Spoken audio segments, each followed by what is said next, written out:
Hola, sean muy bienvenidos a esta tercera clase del curso Espiritualidad en la Posmodernidad, clase a la cual hemos bautizado con el nombre de Sacudiendo los pilares de la modernidad. Esta es una clase que va a ser desarrollada en dos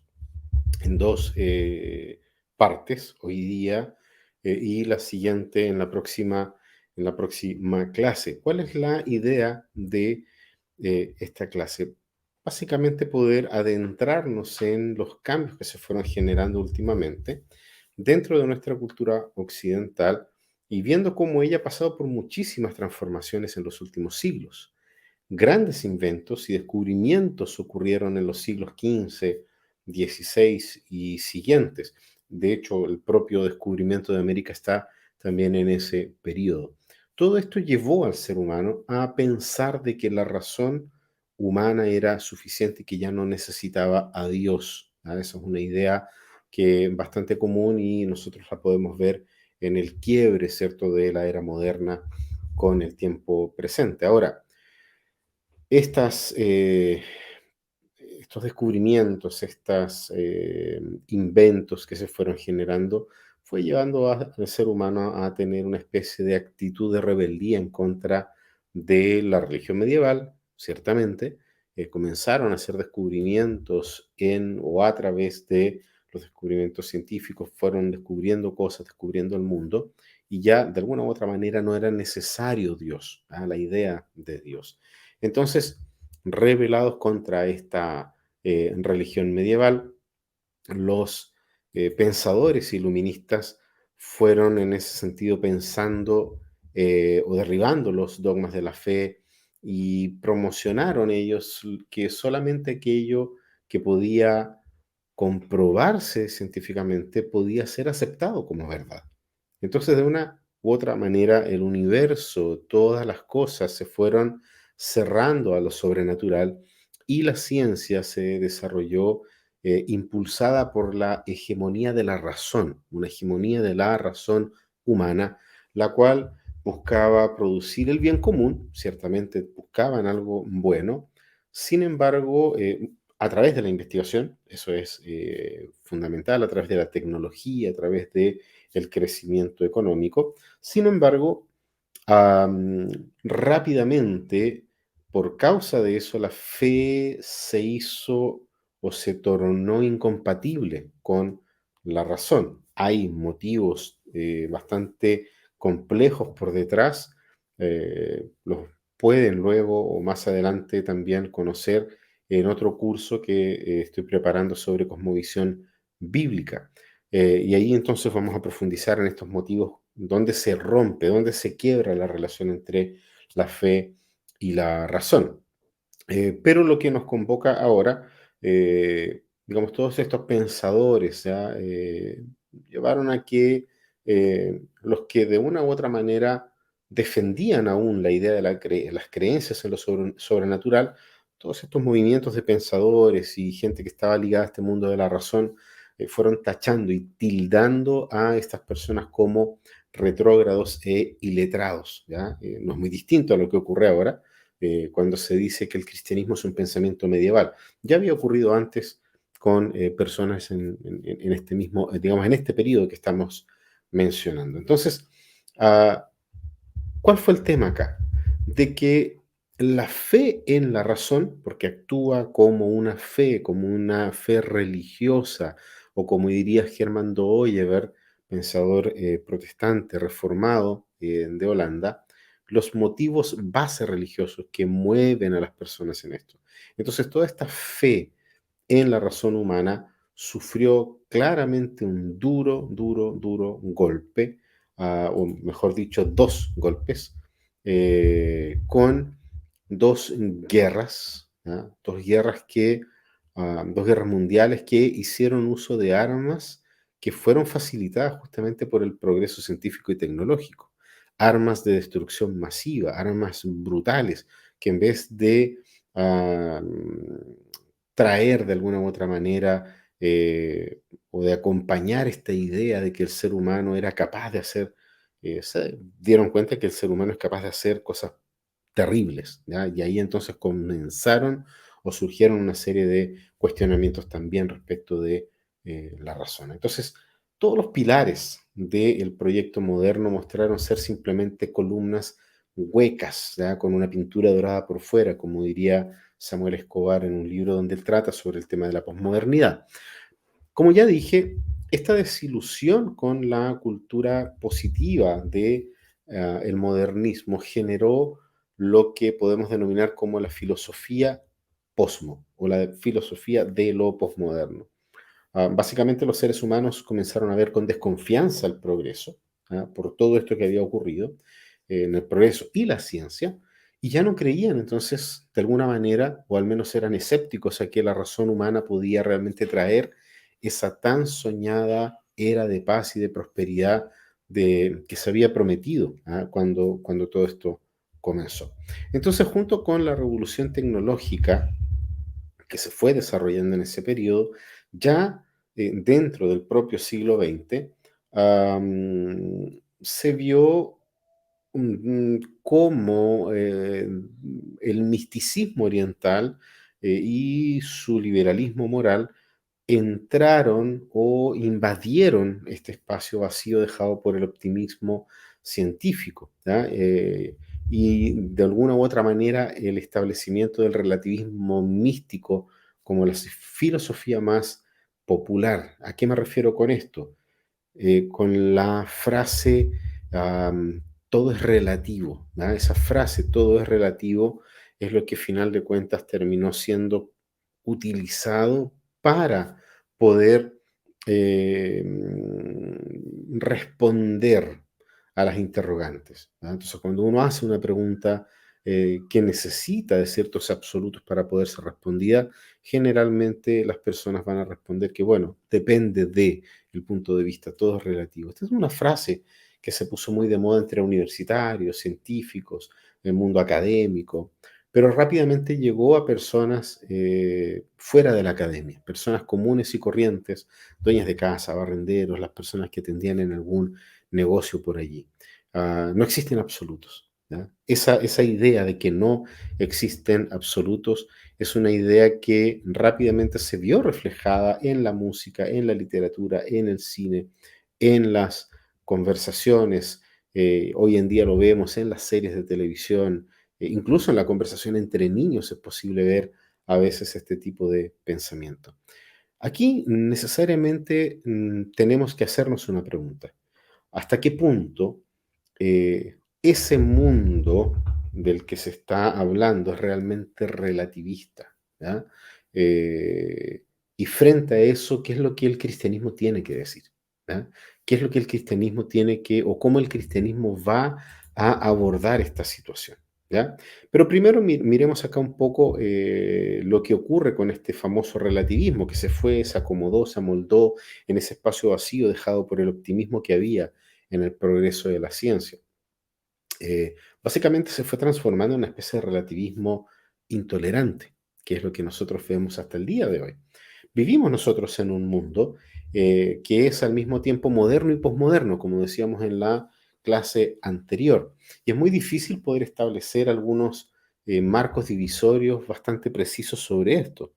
Para algunos autores, por ejemplo, la era moderna duró exactamente 200 años, ¿ya? Desde la caída de la Bastilla en la Revolución Francesa, ahí en el año 1789, y la caída del muro de Berlín como el otro hecho que pone fin a la era moderna en el año 1989. Ahora, eh, este muro es bien importante y bien interesante seguirle digamos, su desarrollo filosófico por detrás, filosófico en el sentido de las ideas que mostraba el muro de Berlín, porque este muro fue considerado el mayor símbolo de la Guerra Fría, ¿ya? El muro de Berlín me refiero, ¿ya? Construido por allá por agosto, el 13 de agosto del año 1961 en adelante. Alemania se dividió en dos países, ¿ya? Ahí tenemos un mapa de cómo se dividió, uno capitalista, que está allí en azul, el otro comunista, que está ahí en rojo, y si se fijan allí, en el rojo y donde está la flecha ahora, en esa parte, está Berlín, que estaba dividido también, ¿cierto? Ahí nosotros tenemos la idea del muro de Berlín que estaba en medio, ¿cierto? Entonces nosotros tenemos acá un mundo o un país que reflejó este mundo dividido entre dos ideologías que estuvieron y continúan estando en conflicto hoy en día de una manera distinta, pero continúan estando en conflicto. Entonces, la caída del muro de Berlín, ha considerado cierto muro injusto, no significó solamente la reunificación de Alemania, sino que de alguna manera pretendió también ser la destrucción de una cosmovisión completa, ¿ya? Para muchos, este momento marcaría el golpe final al comunismo, ¿ya? Y a los ideales del marxismo, a pesar de que muchos marxistas insistían en continuar vivos, ¿ya? Digamos, con un ideal potente y fuerte y todo aquello. Ahora, la diosa razón, ¿sí? Fue arrancada del trono que la Revolución Francesa le había dado, ¿ah? Allí en la Bastilla, había sido colocado en Notre Dame. Eh, y la filosofía marxista eh, explicaba de alguna manera los problemas del mundo, una especie de materialismo dialéctico. Allí explicaba los problemas del mundo a través de la lucha de clases, ¿ya? Que esta lucha de clases es la que explota al ser humano. Entonces, ¿cuál fue la solución racional del marxismo?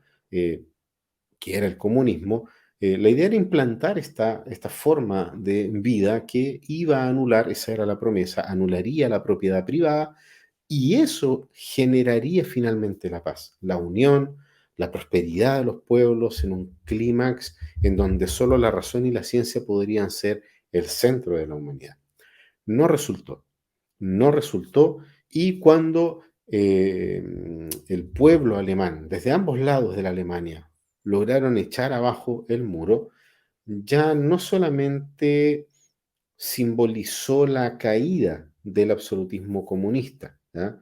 Eh, Más cosas ocurrieron, ¿sí? Y de cierto modo, este muro, ¿ya? Que estaba allí significaba básicamente la caída de los absolutos, ¿cierto? El muro no, por un lado, no llevó a la caída del comunismo, sino que llevó a la caída de los absolutos, en todos los sentidos, porque significaron la caída de la creencia en valores y de la propia esperanza en la razón.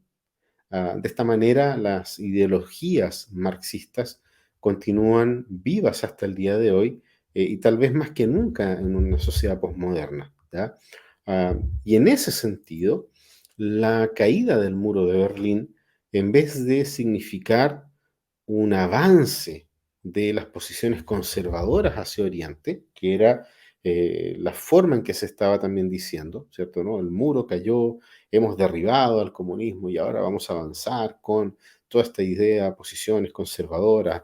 Ahí algunos recordarán tal vez a Margaret Thatcher, por ejemplo, y la idea era esa, ¿cierto? De que las posiciones conservadoras pudieran entrar hacia Oriente. Sin embargo, se obtuvo un efecto rebote, ¿ya? Y allí nosotros vemos cómo Occidente fue cada vez más invadido por un mar, un torrente que continúa entrando con una cantidad de ideologías anticristianas. Y aquí uso el concepto anticristiano en el sentido que lo vimos en la clase anterior, cuando hablábamos de que el mundo nunca ha sido realmente cristiano, si bien es cierto hay una contribución importante de la cual nuevamente Hermann Dooyeweerd habla bastante. Sin embargo, nunca fue cristiana del todo o nunca fue cristiana en el sentido pleno de la palabra. Entonces ahora, claro, surgen toda una serie de ideologías anticristianas que son lo contrario a lo que se esperaba. Se supone que el conservadurismo entraría a Oriente y eso finalmente no ocurrió. Es muy interesante, por ejemplo, cómo la banda británica Pink Floyd en la canción Another Break in the Wall eh, habla sobre todo este asunto, ¿ya? Dice en la letra de la canción The Wall, o Another Brick in the Wall, perdón, del disco The Wall, dice, no necesitamos ninguna educación.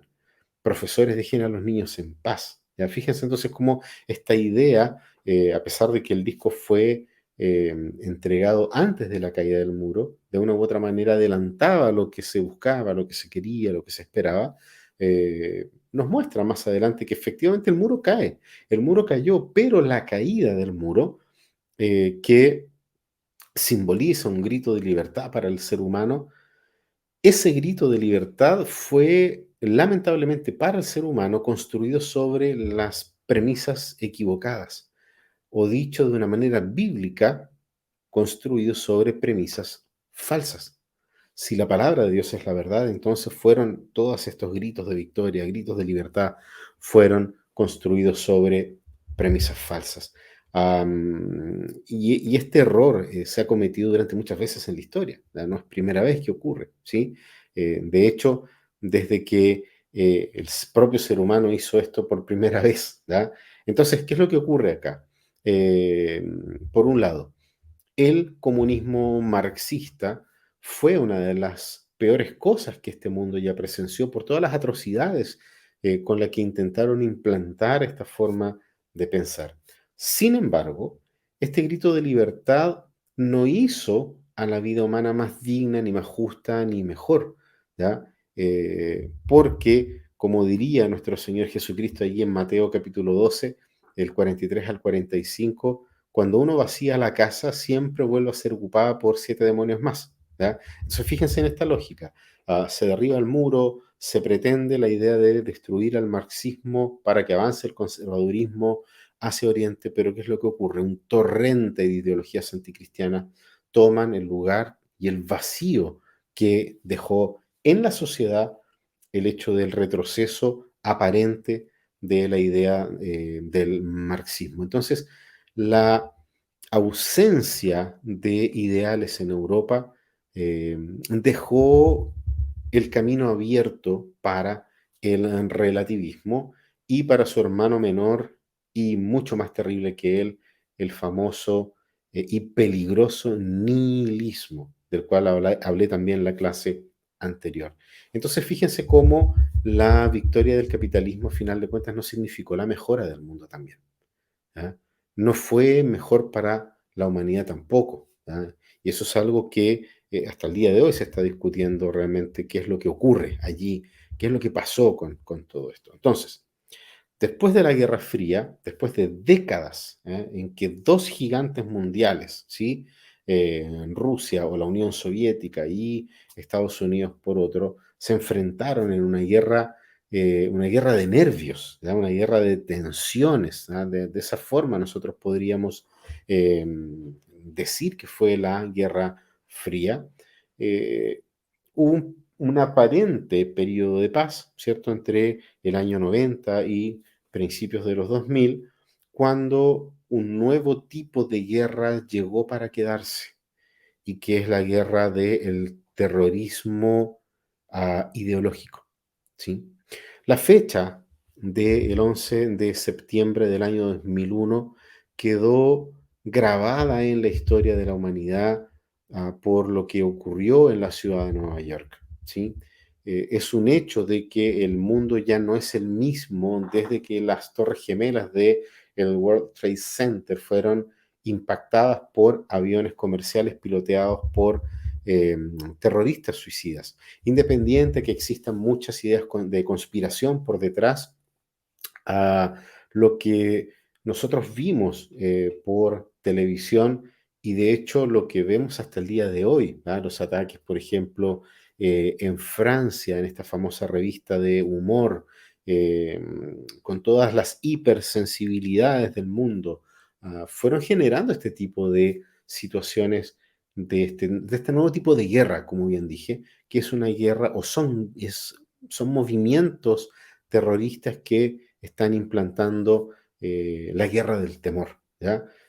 Antes el imperio americano, ¿cierto?, medía fuerzas con el imperio soviético, como decía, pero después de este hecho el mundo pasó a sufrir una cantidad de afrentas, humillaciones de parte de pequeños grupos radicales que explotan bombas en distintos lugares y que no tienen absolutamente nada que perder. Ya no son megapotencias las que están haciendo esto.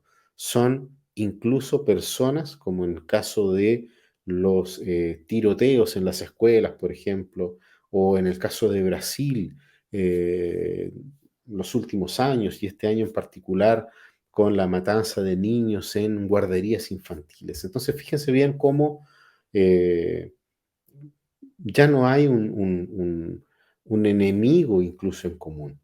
Este enemigo puede venir de diferentes lugares. Entonces, fíjense cómo las cosas quedaron realmente demasiado relativas.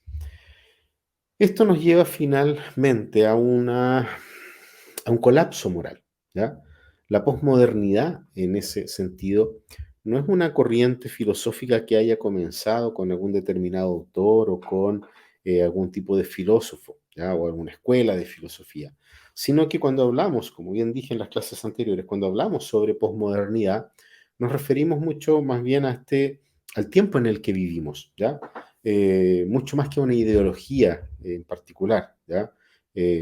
Podríamos decir que la posmodernidad entonces es un complejo sistema de pensamiento creado por Occidente que no puede ser definido en pocas líneas, pero que de algún modo hace relativo todo lo que la humanidad, especialmente el Occidente cristiano, siempre consideró como verdad o bien.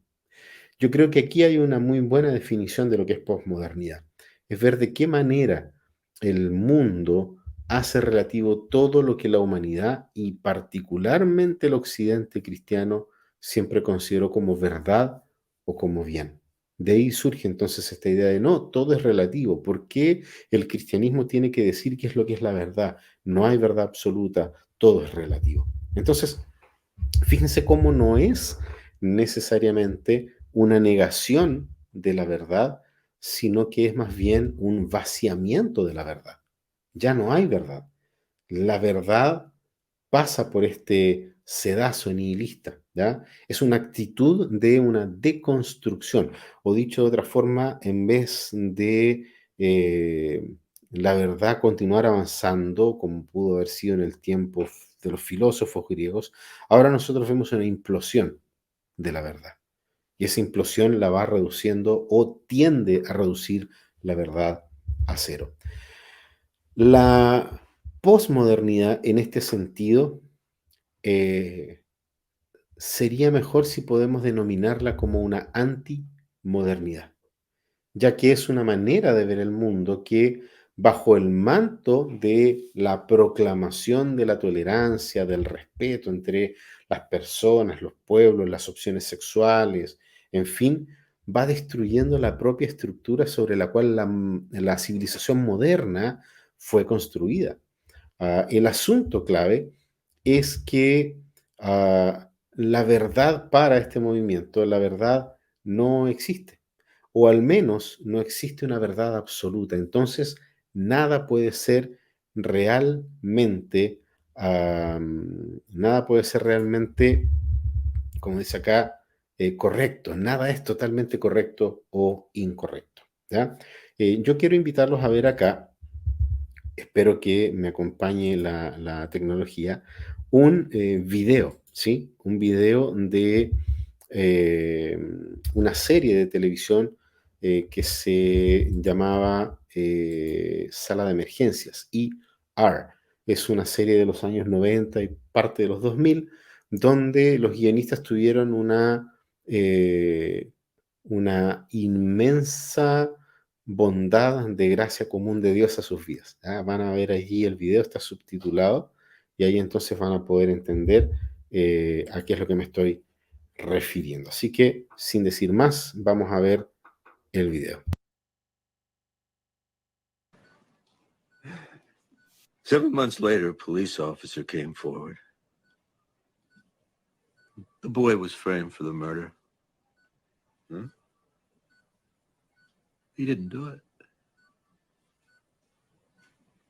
You couldn't have known that.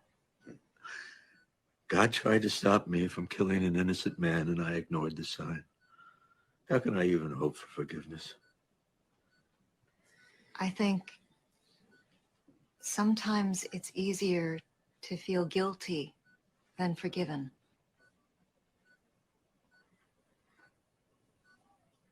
Which means what? That maybe your guilt over these deaths has become your reason for living. And maybe you need a new reason to go on. I don't want to go on. Can't you see? I'm old. I have cancer. I've had enough. The only thing that is holding me back is that I am afraid. I'm afraid of what comes next. And what do you think that is? Oh, you tell me. Is atonement even possible? What does God want from me? I think it's up to each one of us to interpret what God wants. So people can do anything? They can rape, they can murder, they can steal all in the name of God, and it's okay? No, that's not what I'm saying. Well, what are you saying? Because all I'm hearing is some new age, God is love, one size fits all crap. Hey, Dr. Truman. No, I don't have time for this now. Greg, it's okay. Look, I understand. No, you don't understand. You don't understand. How could you possibly say that? Now you listen to me. I want a real chaplain who believes in a real God and a real hell. I hear that you're frustrated, but you need to ask yourself. No, I don't need to ask myself. I need answers. And all your questions and your uncertainty are only making things worse. I know you're upset. God, I need someone who will look me in the eye and tell me how to find forgiveness because I am running out of time. I'm trying to help. Well, don't! Just get out! Get out! Get out!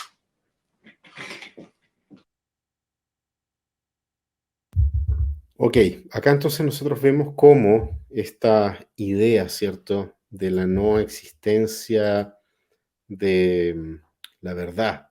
Si no existe la verdad, tampoco existe el bien, no existe el mal, no existe la justicia, no existe el pecado, tampoco la mentira, como muy bien lo decía ahí el doctor Truman.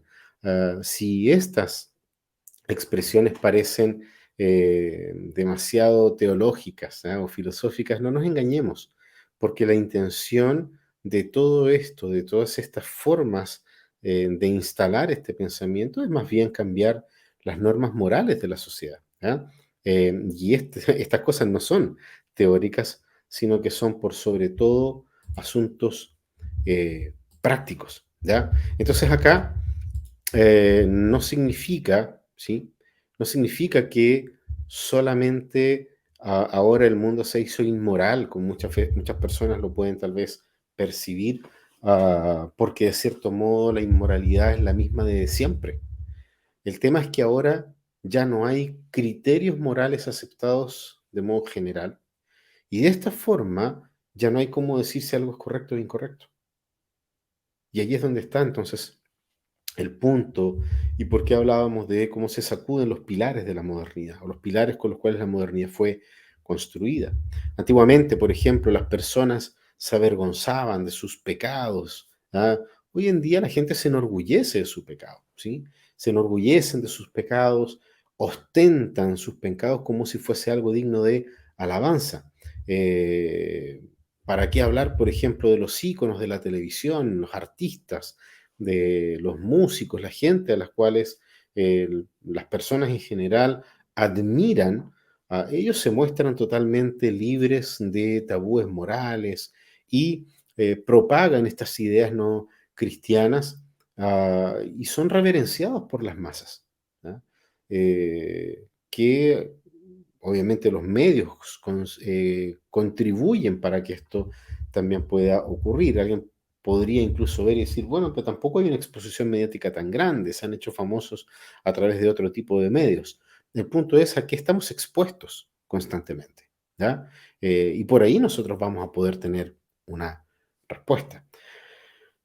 Por otro lado, cuando los gobiernos vehiculan propagandas que inducen a todo tipo de permisividad, el clima del todo vale, entre comillas, se hace finalmente dominante. Entonces, ¿cómo impedir la avalancha de destrucción familiar, de embarazos adolescentes, de abortos, de consumo de drogas, si este muro moral también cayó, así como cayó el muro de Berlín.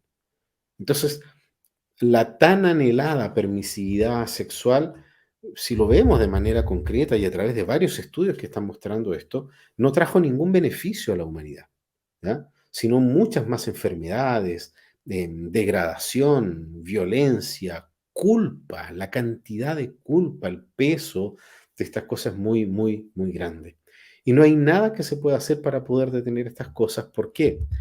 Porque ah, el muro de la verdad cayó. El muro de la verdad fue derribado, ¿ya? Entonces, al mundo solo le queda hoy contemplar el avance de la inmoralidad, de la corrupción y de la violencia. Aquí o hasta aquí podríamos quedarnos en una situación de desesperanza, pero no hay nada nuevo bajo el sol. Y eso es lo interesante, de que nosotros podemos abordar esto de manera bíblica, porque a pesar de toda esta sensación de novedad que permea los tiempos actuales, qué moderno, qué posmoderno, ¿cierto? La alabanza a todas estas cosas, el relativismo no es algo realmente nuevo, ¿ya? Los relativistas han existido desde siempre, ¿ya? ¿Por qué? Básicamente porque el hombre siempre aceptó como verdad aquello que le interesa en determinado momento, ¿ah? En lo que le puede servir a él. Entonces, escoger lo que es verdad para sí y dudar de la verdad sustentada en otro es algo tan antiguo como el ser humano. Hasta podemos decir que es tan antiguo como el propio Satanás, que es el maestro de la mentira y del engaño. Entonces, desde el principio, lo que nosotros vemos en la Escritura, eh, el ser humano fue tentado por el relativismo de la serpiente. El texto antiguo allí de Génesis, del Antiguo Testamento de Génesis, describe la tentación del ser humano como una relativización de la voluntad de Dios. La serpiente va hasta donde la mujer y le pregunta a la mujer. Así que Dios les dijo, no comerán de ningún árbol. Fíjense, de ningún árbol. Dios no había dicho eso, ¿no? De ningún árbol. Pero ¿qué es lo que ocurre acá? Simultáneamente la serpiente torció la orden de Dios con la intención de provocar una confusión en la mujer, buscar engañar.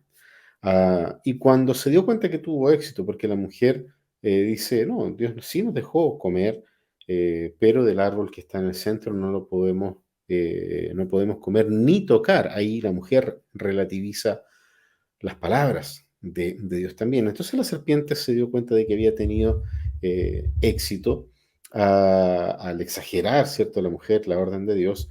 Y ahí entonces la serpiente muestra con toda su pompa necesaria, con todo lo que podía mostrar, muestra allí su relativismo pleno, ¿ya? ¿En qué sentido? Eh, ¿Cómo le dice la serpiente a la mujer?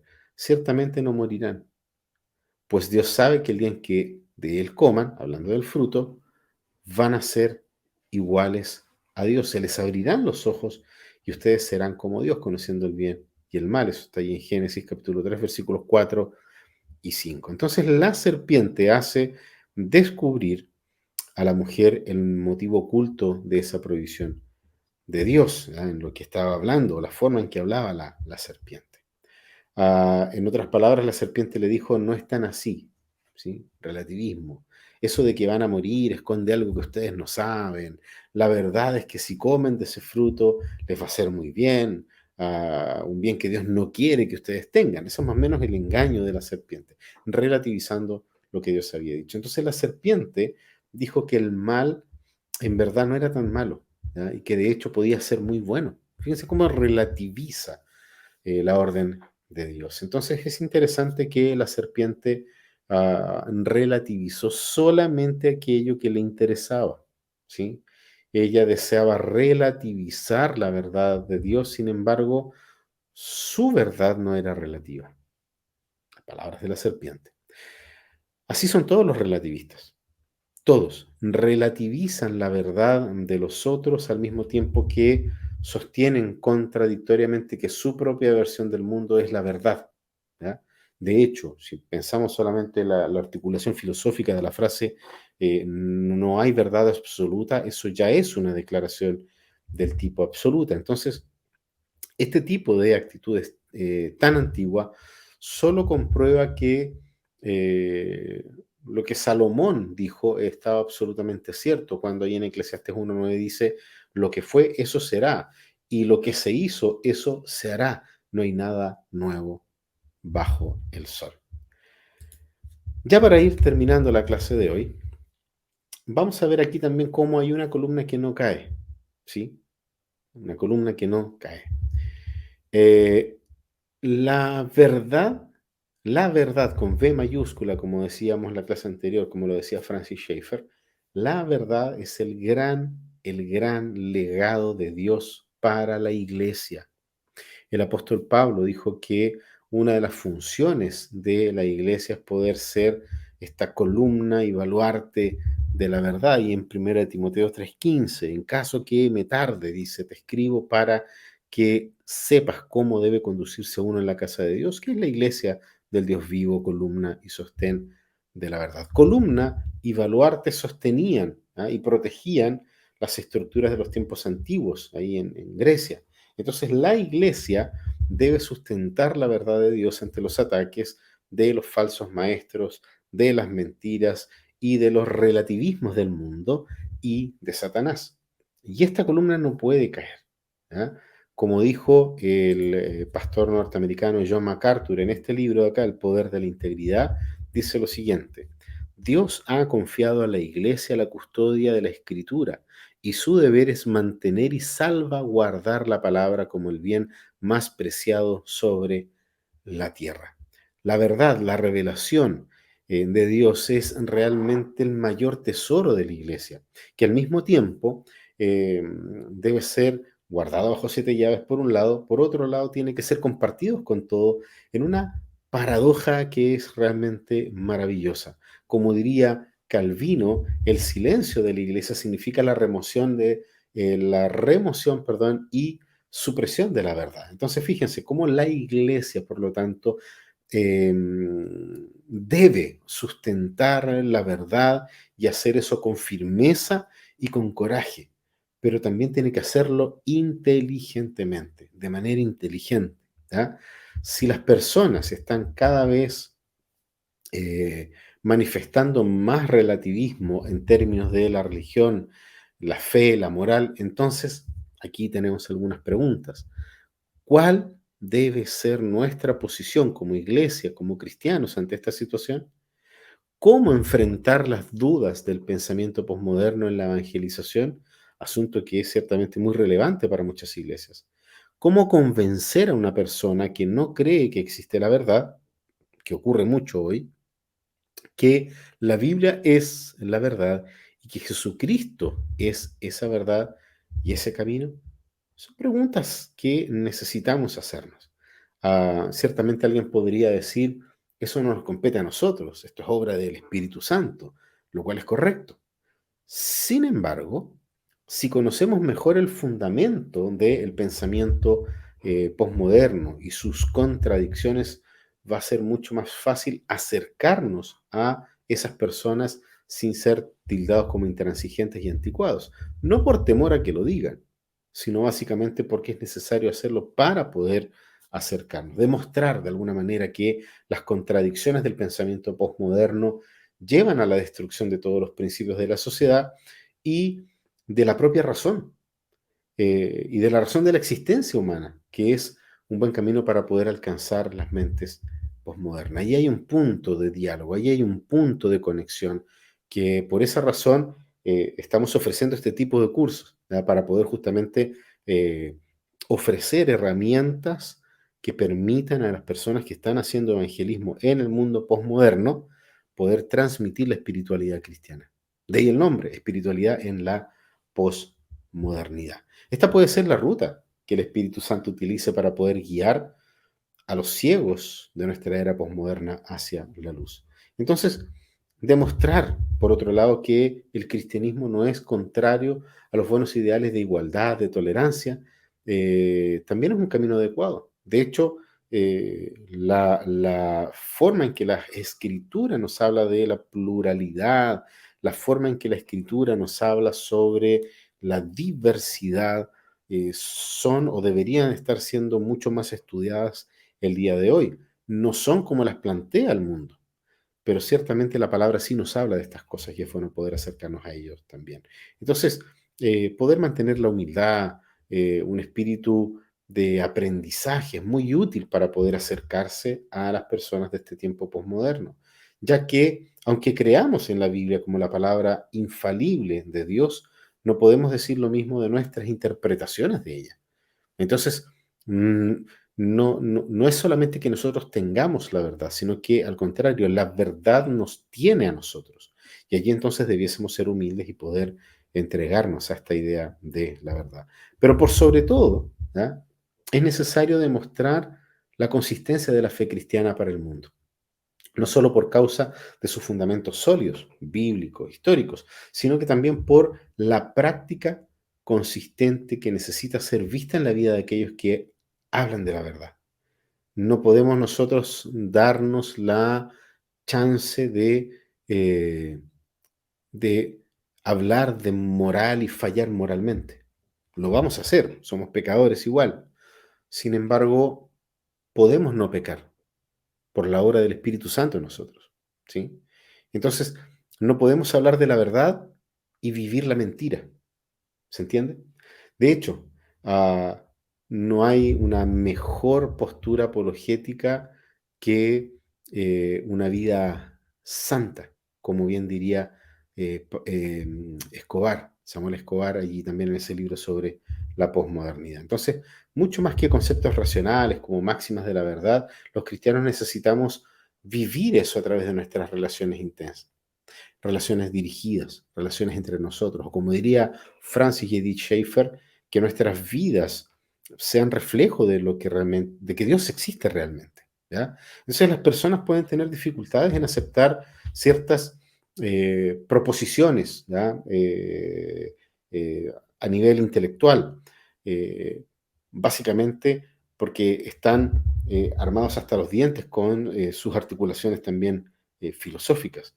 Pero las personas de este mundo posmoderno se derriten como mantequilla sobre un pan caliente ante una manifestación de amistad, de compañerismo, de amor. Ya que estas cosas, el compañerismo, el amor, la amistad, se están haciendo muy raras en este tiempo. Demostrar amor por las personas, un amor real por las personas, es el modo más decisivo para poder exponer la verdad. Al menos vamos a lograr que las personas nos escuchen. Entonces, basta de mirar el modo en cómo se comportan las personas, sino que miremos más bien cómo Jesús abordó las cosas, cómo Jesús estableció relaciones sólidas e intensas en su ministerio, para poder percibir que el camino del evangelio relacional es un excelente camino para evangelizar a las personas influenciadas por el posmodernismo. No, no debemos confundir la defensa de los absolutos con la defensa del absolutismo. Son cosas distintas. La esencia de la iglesia es una esencia tolerante. ¿En qué sentido? En que recibe, en que está obligada por mandato divino a amar. Ama a tu prójimo como a ti mismo. ¿Sí? Jesús se manifiesta así confrontando el pecado. Esa ecuación es bastante rara, pero es posible, porque si Jesús lo hizo, entonces Él nos capacita para que nosotros también podamos hacerlo. Jesús siempre estuvo abierto a poder recibir a las personas. Lo que no recibía era el pecado, rechazaba los pecados, ¿sí? Y al contrario, rechazaba decididamente a los religiosos que intentaban mostrar, ¿cierto? Vivían de la apariencia. Entonces, la verdad de Jesús vencía el relativismo de los sacerdotes y de los poderosos de la nación en el tiempo en que Jesús caminó en esta tierra. El mensaje del Evangelio, el mensaje del Evangelio no hace acepción de personas. Jesús recibía prostitutas y publicanos, mucho más de lo que nuestras iglesias hoy están dispuestas a hacer. Como conclusión, muy breve, como cristianos, recibamos la misión de Jesús de hablar de la verdad para las personas en el mundo. Para eso el Señor nos dejó en este mundo. De hecho, solamente tenemos que pensar, por ejemplo, en las palabras de Él: no te pido que los saques del mundo, sino que los cuides del maligno. ¿Ya? En estos tiempos confusos de la posmodernidad, nuestra función es dar testimonio de que existe una verdad y que esa verdad es absoluta, es la verdad con B mayúscula, como decía Schaeffer. Jesucristo es la verdad encarnada y en su palabra, la Biblia, nosotros podemos encontrar a Jesucristo y conocer a Jesucristo. Y siempre vamos a encontrarnos con personas como Pilato, que nos van a preguntar con cierto aire de superioridad: ¿y qué es la verdad? Así como le preguntaron a Jesús: ¿qué es la verdad? ¿Sí? Entonces, nos queda el consuelo que se transforma en esperanza de que los que son de la verdad oirán. Aquellos que realmente le pertenecen al Señor van a oír, porque todo aquel que es de la verdad oye la palabra de verdad, como dice ahí en Juan capítulo 18, versículo 37. Entonces, la verdad siempre vence a la mentira. Esto es importante: la verdad siempre vence a la mentira, porque, como dice ahí en 2 Corintios capítulo 13, nada podemos hacer contra la verdad, sino solo a favor de la verdad. Entonces, fíjense, amigos, cómo la palabra de Dios entonces nos ayuda a poder entender esta dinámica, ¿ya? Y la idea es que en la próxima clase nosotros también tengamos la oportunidad de poder ver esta segunda parte eh, de cómo se desmoronan, se destruyen, se caen estos pilares de la modernidad, pero ya vamos a tener un enfoque diferente. Así que los espero en la próxima clase y que siga siendo un buen tiempo de estudios para cada uno de ustedes. Nos vemos.